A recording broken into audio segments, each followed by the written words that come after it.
সরকার তো বহুবার চেঞ্জ হয়েছে, এইভাবে কেউ পালায়? বাইতুল মোকাররমের ক্ষতি কেন পালাতে? উনিও তো পালাইছে। আমার ব্যাচমেট, আমি তো অনেক আগে চলে গেছিলাম, সরকার এখানে এনেছে, সরকার আমাকে জনগণের কাজ করার জন্য। আমি তো পালাইনি। আমার ব্যাচমেটরা যারা মাননীয় সংসদ সদস্য হয়েছে রিটায়ার করার পর, তারাও পালাইছে।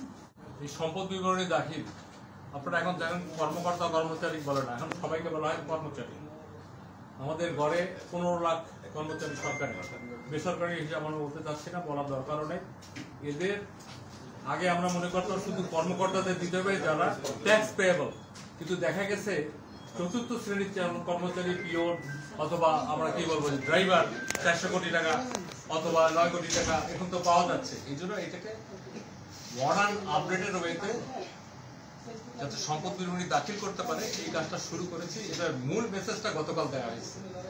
আপনাদের অনেকের কাছে প্রশ্ন ছিল কবে, কে, কোথায়, কিভাবে দিবে। এখন যদি এগুলো জানতে চান আমি একটু করে বলতে পারি।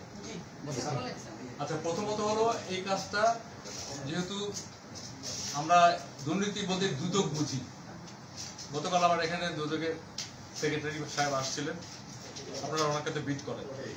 এটা আমরা একটা উপকমিটি যাতে জনপ্রশাসন সব কিছুর পরে একটা কি বলবো গার্জিয়ানশিপ দিতে হয়। এখানে দুর্নীতি দমন কমিশনের সেক্রেটারি সাহেবকে আহ্বায়ক করে 5 সদস্য একটা কমিটি অলরেডি করে দেওয়া হয়েছে। তারা যেহেতু এখনো ফিল্ডে যায়নি, আমি সদস্যদের নাম বলবো। এখানে আছে দুর্নীতি দমন কমিশনের সচিব মহোদয়, এনবিআর এর একজন প্রতিনিধি, অর্থ বিভাগের একজন প্রতিনিধি, সিএনএ আমরা যেমন কম্পিউটার অ্যান্ড অডিটর জেনারেল বলি, ওনার একজন প্রতিনিধি, এবং এই মন্ত্রণালয়ের শৃঙ্খলা ও তদন্ত আমাদের যে উইং আছে, এটা উইং কি আগে বলতো জয়েন্ট সেক্রেটারি, এখন এডিশনাল থাকে, উনি এটার মেম্বার সেক্রেটারি। এই কমিটি করে দেওয়া হয়েছে, তাদের একটা টাইমলাইন আমরা দেবো, একটা ন্যূনতম সময় তারা কি করবে, একটা ফরম্যাট রেডি করবে। অনেকে বলে যে আমি ট্যাক্স রিটার্ন দিই 10B ফর্ম, এটা দিলেই তো হয়ে যায়। ট্যাক্সেবল ইনকাম তো সরকারই না, ওই ড্রাইভার পিওনের কি ট্যাক্সেবল ইনকাম তাই কি আছে, অথচ তার ইনকাম তো কোথায় কি হয়ে গেছে।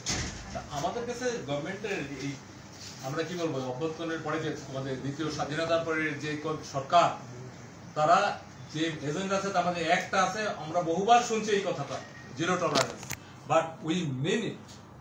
আচ্ছা, একটা মেসেজ প্রথমেই যাবে যখনই আপনার সম্পদ বিবরণী ফর্ম দিবেন, এর বাইরে কি কি থাকলো পরে দেওয়ার সময় তো আপনি একটু সচেতন হবেন। দুর্নীতি প্রতিরোধে এটা প্রথম কাজ হবে কিনা বলেন, এটা একটা মেসেজ যে I have to pay my wealth statement.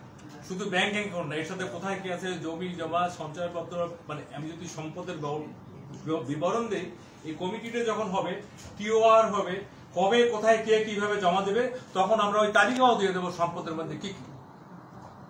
দুদকের যে সম্পদ বিবরণ আছে ওখানে দেখবেন আপনার অস্ত্র যদি থাকে ওটা ওখানে লিখতে হয়, আমি অন্য আর বিষয় গেলামই না।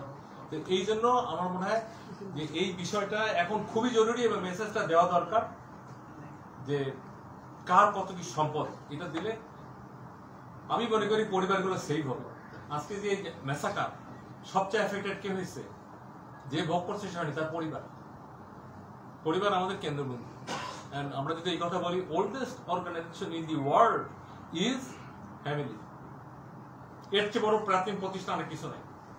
আমরা একটা মন্ত্রণালয় আসছি, এটা একটা প্রতিষ্ঠান। আপনারা এখানে সাংবাদিকরা আসছেন, এক একটা মিডিয়ার প্রতিনিধিত্ব করতেছেন, যারা প্রিন্ট মিডিয়া আসছেন তারা একটা প্রতিনিধিত্ব করছেন। তো ওই জায়গাটা যদি ঠিক থাকে তাহলে কি আপনার শান্তি লাগবে না? আমরা যাতে শান্তিতে মানুষ ঘুমাইতে পারে, তারা যাতে একটা স্বাচ্ছন্দ্য জীবনযাপন করে, এবং আমরা সামাজিক জীব, একজন দুর্নীতি করে যখন অনেক বড় হয় পাশের অফিসারটা থাকে, তাই সামাজিক ভাবে সেও নিগৃহীত হয়। সমাজ এখন এমন একটা পর্যায়ে গেছে এদেরকে আরো ডিগ্রেডেশন করে, তুমি আয় করতে পারো না, কিন্তু এটাতে আমরা নিষ্কৃতি চাই। দিন শেষে এবারও প্রমাণিত হইল যার সম্পদ কম, যার স্বচ্ছতা আছে, যার লোভ নাই, সেই সুস্থ স্বাভাবিক জীবনযাপন করছে। এই সূত্রে একটা কথা বলি, সরকার তো বহুবার চেঞ্জ হয়েছে, এইভাবে কেউ পালায়? বাইতুল মোকাররমের ক্ষতি কেন পালাতে? উনিও তো পালাইছে। আমার ব্যাচমেট, আমি তো অনেক আগে চলে গেছিলাম, সরকার এখানে এনেছে, সরকার আমাকে জনগণের কাজ করার জন্য। আমি তো পালাইনি। আমার ব্যাচমেটরা যারা মাননীয় সংসদ সদস্য হয়েছে রিটায়ার করার পর, তারাও পালাইছে। সংসদ সদস্য হয়েছে আমার ব্যাচমেট কয়েকজন, টিকিটেড এমপি। আপনাদের কাছে আমি জানি না what is the message, I am talking very hard and reality, যেটা আমরা দেখছি। দ্বিমত থাকতে পারে, কিন্তু দিস ইজ দি রিয়ালিটি।